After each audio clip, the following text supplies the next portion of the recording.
This is an ABP Life podcast.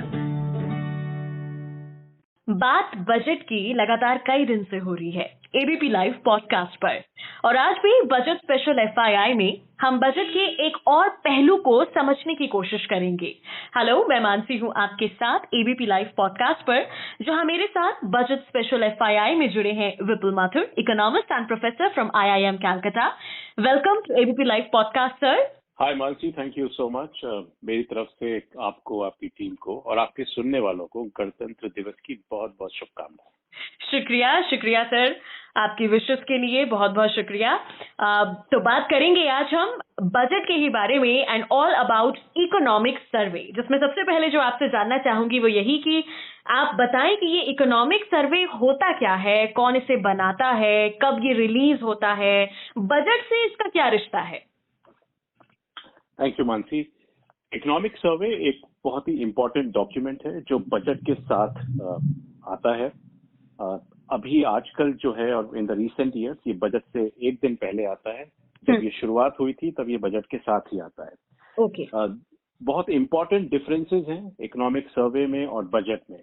Economic survey एक तरीके से, जैसा कि इसका वर्ड कहता है सर्वे, ये बताता है कि आर्थिक स्थिति कैसी है। एक तरीके का आप इसको गवर्नमेंट पॉलिसीज का रिपोर्ट कार्ड समझिए। और ये बताता है कि इस समय इकोनॉमी में इन्फ्लेशन कैसा है, एम्प्लॉयमेंट के क्या हालात हैं, ट्रेड के क्या हालात हैं, और ये बताता है कि इकोनॉमी में क्या स्ट्रेंथ्स हैं, क्या वीकनेसेस चल रही हैं इस समय, और गवर्नमेंट पॉलिसीज जो थी उन्होंने कैसा जो है आउटकम डिलीवर किया है, क्या चैलेंजेस हैं अभी भी, और क्या क्या अपॉर्चुनिटीज हैं आने वाले टाइम में। तो ये एक तरीके का, इस तरीके का डॉक्यूमेंट होता है। जबकि इसके निस्बत बजट जो होता है, बजट में ये बताया जाता है, जैसा कि मैंने पहले भी बताया था, कि एक्सपेंडिचर पैटर्न्स क्या रहेंगे, खर्चा किस तरीके से होगा, और आमदनी जो होगी सरकार की वो किस तरीके से होगा। तो अगर आप इसको किसी एक एनालॉजी के थ्रू समझना चाहें तो जैसे समझिए कि आप किसी रेस्टोरेंट में गए हैं, तो वो रेस्टोरेंट का जो मेन्यू है वो एक तरीके का इकोनॉमिक सर्वे है। वो बताएगा आपको कि क्या क्या डिशेज अवेलेबल हैं, क्या क्या चीजें यहाँ पे पॉपुलर हैं, क्या क्या क्यूजीन इस समय चल रहे हैं, किन किन चीजों पे डिस्काउंट है। ये सब ओवरऑल जो एक जो स्थिति है वो बताता है इकोनॉमिक सर्वे। और बजट ये बताएगा कि उन सब चीजों को, जो मेन्यू में जो आइटम्स लिस्टेड हैं उनके लिए क्या क्या ग्रोसरी सामान लगेगा, किन किन चीजों को कितने क्वांटिटीज में खरीदा जाएगा, किस किस रेट पे खरीदा जाएगा, कस्टमर्स के लिए क्या प्राइसिंग होगी, क्या हमारी आमदनी होगी, इस तरीके का डॉक्यूमेंट बजट होता है। तो ये दोनों काफी एक दूसरे के कॉम्प्लीमेंट्री पार्ट्स हैं। जब शुरुआत हुई थी इकोनॉमिक सर्वे की, तो इकोनॉमिक सर्वे जो है डिपार्टमेंट ऑफ इकोनॉमिक अफेयर्स से आता है, जिसमें चीफ इकोनॉमिक एडवाइजर जो है इसको टेबल करते हैं इकोनॉमिक सर्वे को। शुरू में ये बजट के साथ ही आता था। जब 1950 और 51 में I think the first Republic year itself, उसमें इकोनॉमिक सर्वे और बजट जो है दोनों साथ में ही आते थे। बट उसके बाद आई थिंक अराउंड 1963 ये दोनों सेपरेट हुए और इकोनॉमिक सर्वे एक दिन पहले रखा जाने लगा। और उसके बाद चलते चलते अब जो है यही प्रथा बन गई है, और इसलिए इकोनॉमिक सर्वे एक दिन पहले आता है, उसके बाद बजट आता है। इकोनॉमिक सर्वे को प्रिपेयर करने के लिए मिनिस्ट्री ऑफ इकोनॉमिक अफेयर्स के लोग जो हैं कई लोगों का इनपुट्स लेते हैं। कई सारी इंडस्ट्री बॉडीज जो हैं, पब्लिक इंस्टीट्यूशंस जैसे आरबीआई हो गया, सेबी हो गया, पेंशन फंड, इंश्योरेंस फंड्स हो गए, थिंक टैंक एंड एक्सपर्ट्स, उन सब की राय और मशवरे और सलाह के थ्रू जो है ये इकोनॉमिक सर्वे कंपाइल किया जाता है। तो ये इन जनरल ये एक तरीके का रिपोर्ट कार्ड बता देता है। जी, तो इकोनॉमिक सर्वे के इतिहास के बारे में तो आपने हमें बताया, लेकिन बात करेंगे अब पिछले 10 सालों के इकोनॉमिक सर्वे के बारे में, अगर आप कुछ हमें बताएं। तो जैसा कि मैं कह रहा था कि 1951 के आसपास जब ये आया था पहली बार, तो ये बजट का एक डॉक्यूमेंट था। उस समय जो है ये इसमें ज्यादा विश्लेषण नहीं होता था, ज्यादा एनालिसिस नहीं होती थी। ये सिर्फ एक तरीके का डिस्क्रिप्टिव यानी एक वर्णनात्मक एक डॉक्यूमेंट हुआ करता था, और इसका जो टोटल नंबर ऑफ पेजेस हैं वो भी बहुत कम हुआ करते थे, करीब 30-40 के आसपास के पेजेस हुआ करते थे। 1960s के आसपास जो है इसमें थोड़े से और चार्ट्स और टेबल्स आने लगे, और हिंदी में अनुवाद जो है उसी समय करीब शुरू हुआ। 62-63 के अराउंड ये दो पार्ट्स में बांटा गया। पहले पार्ट में जो है इकोनॉमिक डेवलपमेंट के बारे में बात होती थी, और दूसरा पार्ट जो है सेक्टर वाइज एलोकेशन देखता था कि एग्रीकल्चर में क्या चल रहा है, इंडस्ट्री में क्या चल रहा है, सर्विसेज सेक्टर में क्या चल रहा है। तो धीरे धीरे ये 70s 80s में और ज्यादा डिटेल में जाने लगा, थीमेटिक सर्वेज होने लगे। 1980s में जब आप आते हैं तो इसकी काफी सब्सटेंशियली लेंथ बढ़ जाती है नंबर ऑफ पेजेस में, और 91 92 में इसके 2 वॉल्यूम्स आए, जब इंडिया एक मेजर क्राइसिस से गुजर रहा था। उस समय ये काफी डिटेल एनालिसिस थी इसकी। ओके। और 2000s के आसपास जो है इसमें काफी कलरफुल आने लगे। तो ये इसका एक छोटा मोटा इतिहास है। तो ये शुरू हुआ था करीब 60 पेज के आसपास से। और अब जब ये 2020-21 में जब ये इकोनॉमिक सर्वे आया था, तो इसकी लेंथ करीब 900 पेजेस की थी। इतना लंबा चौड़ा। तो पिछले 10 साल के अंदर इसमें बहुत सारे एनालिसिस ऐड हुई हैं, स्पेशली 2011-12 से जब Kaushik Basu chief economic adviser थे, उस समय से इसने काफी थीमेटिक एक अप्रोच लिया था। तो काफी सारी इसमें चीजें ऐड हुई हैं। 62 और 63 जैसा मैंने कहा, तब ये जो है 2 वॉल्यूम में आने लगा। लास्ट में अगर आप कुछ रिसेंट ईयर्स देखें तो इसमें डेटा विजुअलाइजेशन काफी बढ़ गया, क्योंकि अभी इंडियन इकोनॉमी में हम लोग स्पेशली 90s के बाद से काफी सारा डेटा कलेक्ट करने लगे। तो हमारी जो डेटा कलेक्शन कैपेबिलिटीज हैं वो सब काफी बड़ी हैं, स्पेशली अराउंड 2005 ऑनवर्ड्स। तो पिछले 15 सालों में इसमें काफी डेटा आने लगा, काफी ग्रैनुलैरिटी आने लगी डेटा की। काफी हद तक हम देख पाते थे कि क्या क्या किस किस लेवल पे हो रहा है, बहुत ही क्वांटिफाइड और मेजर्ड तरीके से। और अब एक्चुअली लास्ट रिसेंट जो इकोनॉमिक सर्वे आया था उसमें तो सैटेलाइट और जियो स्पेशल इमेजेस का भी यूज किया गया है, जिसके थ्रू अर्बनाइजेशन वगैरह, इंफ्रास्ट्रक्चर या एनवायरनमेंट या फार्मिंग के ऊपर जो इम्पैक्ट है, जो उनकी स्थिति है, उसको जो है सैटेलाइट इमेजरी के थ्रू इन्होंने एनालिसिस करने की कोशिश करी है। तो ये सब काफी चेंजेस और बदलाव आए हैं इसमें। जी। अगर कुछ लैंडमार्क इकोनॉमिक सर्वेज का जिक्र अगर आप करना चाहें। देखिए, ये इकोनॉमिक सर्वे बहुत ही इंटरेस्टिंग डॉक्यूमेंट होता है। इनफैक्ट मैं सबको रेकमेंड करूंगा कि ये डॉक्यूमेंट जरूर पढ़ें, क्योंकि ये एक ब्रॉड ओवरव्यू दे देता है इकोनॉमी के बारे में। जब इकोनॉमिक हालात हमारे थोड़े से कमजोर चल रहे होते हैं, तब उस समय ये एनालिसिस जो होती है इसकी काफी महत्वपूर्ण हो जाती है, जाहिर सी बात है। तो उस लिहाज से 91-92 का जो एक इकोनॉमिक सर्वे आया था, जब हमारे इकोनॉमिक हालात उतने ठीक नहीं थे, उससे पहले जस्ट पहले हमने रिफॉर्म्स वगैरह स्टार्ट किए थे लिबरलाइजेशन के, तो 91-92 का इकोनॉमिक सर्वे काफी इम्पोर्टेंट था। उसमें काफी एनालिसिस थी कि मैक्रो प्रॉब्लम्स क्या चल रही हैं इंडिया में। फिर उसके बाद जब फाइनेंशियल क्राइसिस हुई, global financial crisis in 2008 and 9, तब काफी रुझान था उस सर्वे का टुवर्ड्स एनालाइजिंग की क्या ग्लोबल स्थिति है और क्या इंडिया में क्या डेवलपमेंट्स और हो सकते हैं, चैलेंजेस आ सकते हैं। 2016-17 में इकोनॉमिक सर्वे ने जैम, जो ट्रिनिटी जो जैम है, जो आधार एंड मोबाइल एक्सेट्रा का जो एक ट्रिनिटी है, उसके बारे में इन्होंने विजन रखी थी। अभी रिसेंट 2020-21 में सेल्फ रिलायंट इंडिया के बारे में बात करी गई है, जिसके तहत इंडिया को एक $5 ट्रिलियन इकोनॉमी का एक विजन डॉक्यूमेंट की तरह से प्रस्तुत किया गया था। और ये जो $5 ट्रिलियन इकोनॉमी बनाने का जो विजन प्रस्तुत किया गया था, अगर इसके बारे में आप बता सकें कि ये किस तरह से रोड मैप तैयार कर रहे हैं इंडिया को $5 ट्रिलियन इकोनॉमी बनाने का। ये बहुत एक मल्टी डायमेंशनल अप्रोच इस डॉक्यूमेंट में प्रस्तुत करी गई थी। उसके कई सारे पहलू हैं, जिसमें से कुछ चीजें हमारे सेक्टर्स के लिए हैं, कुछ चीजें इन जनरल जो बिजनेस एनवायरनमेंट है उसके लिए। फॉर एग्जांपल एग्रीकल्चरल प्रोडक्टिविटी हमारी जो है वो समय उस पर काफी जोर दिया जा रहा है कि किस तरीके से हम रूरल इनकम्स को बढ़ावा दे सकें और जो पॉवर्टी है उसको किसी तरीके से कम कर सकें। तो अगर हिंदुस्तान को $5 ट्रिलियन इकोनॉमी बनना है 2030 तक, तो इसके लिए ये बहुत जरूरी है कि हमारे गांव के जो रहने वाले हैं, जो हमारा वो भारत है, वो पॉवर्टी से उठ पाए और एक प्रोडक्टिविटी गेन कर पाए और इनकम्स वहाँ पे इम्प्रूव हो सके। तो उस पे काफी जोर है। दूसरा जो है ह्यूमन कैपिटल, बहुत इम्पोर्टेंट एक डायमेंशन है हमारे इकोनॉमिक सर्वे की और इकोनॉमिक पॉलिसीज की।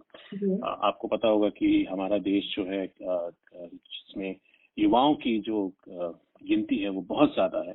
दुनिया में सबसे ज्यादा युवाओं की गिनती हमारे देश में है। तो बहुत जरूरी है कि हम अपने इन युवाओं का जो टैलेंट है, इनकी जो एस्पिरेशंस है, इनको हम टैप कर सकें, इनको हम चैनल कर सकें, इनको लेवरेज कर सकें। और इसके लिए बहुत जोर दिया जा रहा है कि एक इनकी पढ़ाई पे, इनकी एजुकेशन पे, इनके स्किल्स पे काफी डेवलपमेंट हो। और एक इन जनरल जो है एक हेल्थ एनवायरनमेंट जो है वर्कफोर्स का, वो बहुत इम्पोर्टेंट है किसी भी इकोनॉमिक ग्रोथ के लिए। तो उस पर काफी जोर दिया जा रहा है।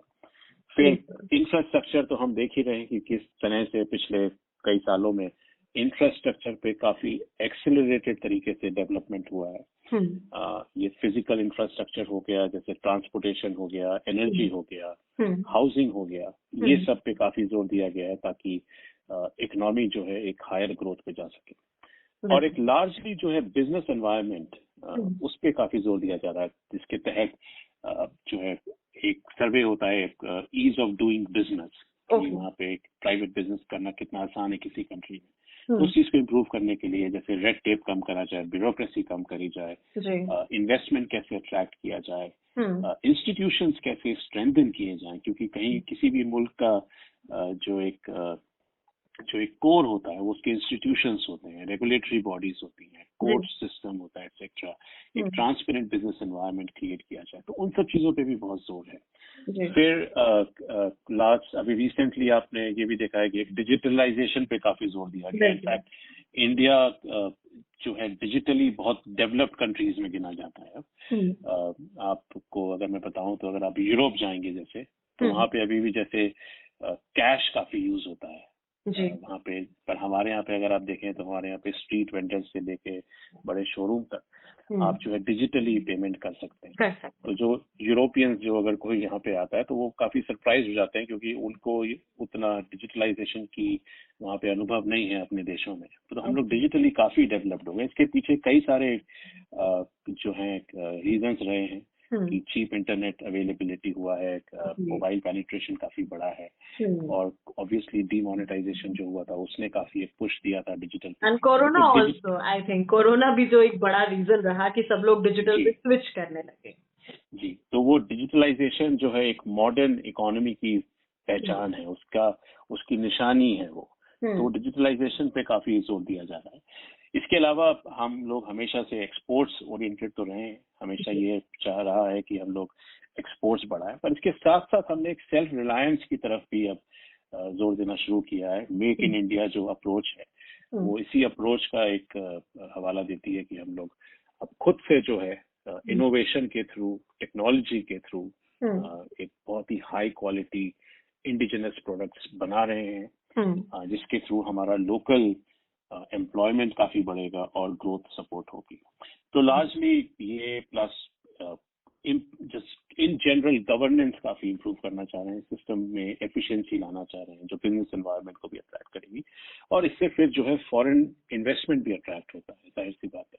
तो ये एक मल्टी डायमेंशनल एक अप्रोच है जिसमें को इकोनॉमिक सर्वे में आउटलाइन किया गया था, जिसके थ्रू हम लोग $5 ट्रिलियन का जो हमारा ये एक सपना है, जो एक गोल है, उसको अचीव कर सकते हैं। जी, आज जो मुद्दा लिया गया है इकोनॉमिक सर्वे का, इससे जुड़ी आखिर में कोई और जानकारी जो आप शेयर करना चाहें जो आज के टॉपिक में कवर नहीं हुई है? एक बहुत इंटरेस्टिंग जो डेवलपमेंट हुआ था लास्ट इकोनॉमिक सर्वे में, वो हुआ था अप्रोच शिफ्ट हुई थी एक। तो पहले क्या होता था कि इकोनॉमिक सर्वे एक तरीके का जैसे एक स्ट्रक्चर्ड और एक लीनियर अप्रोच लेता था, जिसमें ये बताया जाता था कि इसका ये क्लियर बिगनिंग है और ऐसे ऐसे करके through a series of linear sequences एक ये तहत एंड होगा इस चीज का। इसको वाटरफॉल अप्रोच बोलते हैं। ठीक है। तो अभी जो है क्योंकि कोरोना के टाइम पे अनसर्टेनिटी काफी आ गई थी, उसके लिए हमने थोड़ा अपने अप्रोच बदला, अपना गियर्स हमने दूसरे अपनाए और इसको अब दूसरी अप्रोच के तहत हमने लिया है पूरी पॉलिसी एंड एनालिसिस को, जिसके थ्रू हम काफी फ्लेक्सिबल और एक आइटरेटिव अप्रोच पे जोर डाल रहे हैं। जिस अप्रोच में हम लोग लगातार जो है निरंतर फीडबैक लेंगे और उस फीडबैक को इनकॉर्पोरेट करेंगे नेक्स्ट स्टेप्स में। तो उसका एक लीनियर स्ट्रक्चर नहीं है, उसका एक आइटरेटिव स्ट्रक्चर है जो फीडबैक के साथ बदलता रहता है। अगर मैं आपको बहुत ही आसान भाषा में समझाऊं, जैसे एक ट्रेडिशनली अगर आप घर बनाते हैं जी, तो उसके लिए आप पहले से क्या प्लानिंग करते हैं? आप पहले से पूरा डिजाइन तैयार कर लेते हैं घर का आर्किटेक्ट के साथ। आप ये तय कर लेते हैं कि कितना फाउंडेशन रखी जाएगी, नींव कैसी होगी, दीवारें कितनी बनेंगी, खिड़कियां कितनी बनेंगी, और उस हिसाब से आप एक के ऊपर एक जो है ईंट रखते रखते वो पूरा घर बनाना शुरू कर देते हैं। तो ये एक लीनियर अप्रोच है जिसमें आपको एक बिगिनिंग पता है और एक एंड पता है। इसमें अगर बीच में कुछ अनसर्टेनिटीज आती हैं तो चेंजेस करने मुश्किल हो जाते हैं। इसके निस्बत अगर आप समझें, आपने अगर लेगोस गेम खेला है जिसमें बिल्डिंग छोटे छोटे ब्लॉक्स होते हैं, काफी छोटे एज ग्रुप के से लेकर बड़े एज ग्रुप तक के एक्चुअली एडल्ट तक वो खेलते हैं, जिसमें वो जो ब्लॉक्स को जो है कंबाइन करके बिल्डिंग्स बनाते हैं। तो वो जो ब्लॉक्स को कंबाइन करके जो एक पूरी बिल्डिंग बना रहे हैं वो एक अप्रोच है जो फ्लेक्सिबल है कि अगर आगे चल के आपको कहीं पे कुछ चेंजेस करने पड़े तो आपको कुछ ही ब्लॉक्स में वहीं के वहीं आप आइटरेशन कर सकते हैं और फीडबैक लेते हुए उस चीज को आगे बढ़ा सकते हैं। तो ये एक फ्लेक्सिबल अप्रोच है पॉलिसी मेकिंग की, एनालिसिस की। तो ये चीज जो है काफी डायनेमिक है और ये एक माइंडसेट शिफ्ट हुआ है पॉलिसी मेकिंग में, जो कि आई थिंक लास्ट ईयर आया था और इस साल हम बेसब्री से इंतजार कर रहे हैं कि इस साल उस पर क्या होगा। बिल्कुल। Thank you so much mister Vipul Mathur, ABP live podcast पर आज हमारे साथ जुड़ने के लिए और इकोनॉमिक सर्वे को इतने बेहतर तरीके से, इतनी गहराई से हम सबको समझाने के लिए। Thank you so much Mansi, my pleasure. जी, बस बाकी सबसे यही कहूंगी कि कल का एपिसोड तो बिल्कुल मिस मत कीजिएगा, क्योंकि कल हम बात करेंगे इस साल के आने वाले बजट से हमें क्या एक्सपेक्टेशंस हैं, सिर्फ एबीपी लाइव पॉडकास्ट पर। मैं मानसी हूं आपके साथ, सुनते रहिए ABP live podcast. This is an ABP Live podcast.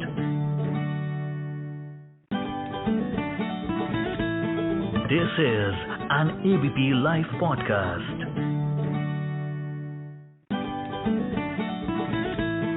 This is an ABP Live podcast.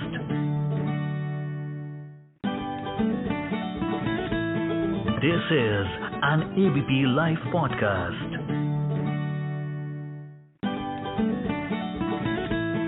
This is an ABP Live podcast.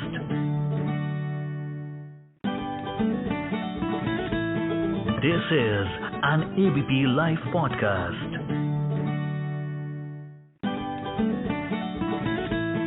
This is an ABP Live podcast.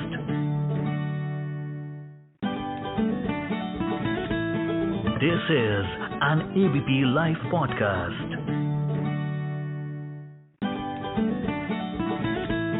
This is an ABP Live podcast.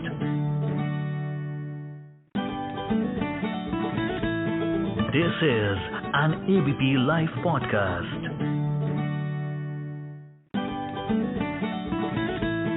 This is an ABP Live podcast.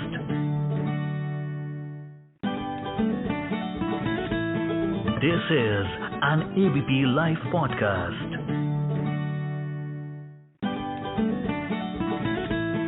This is an ABP Live podcast.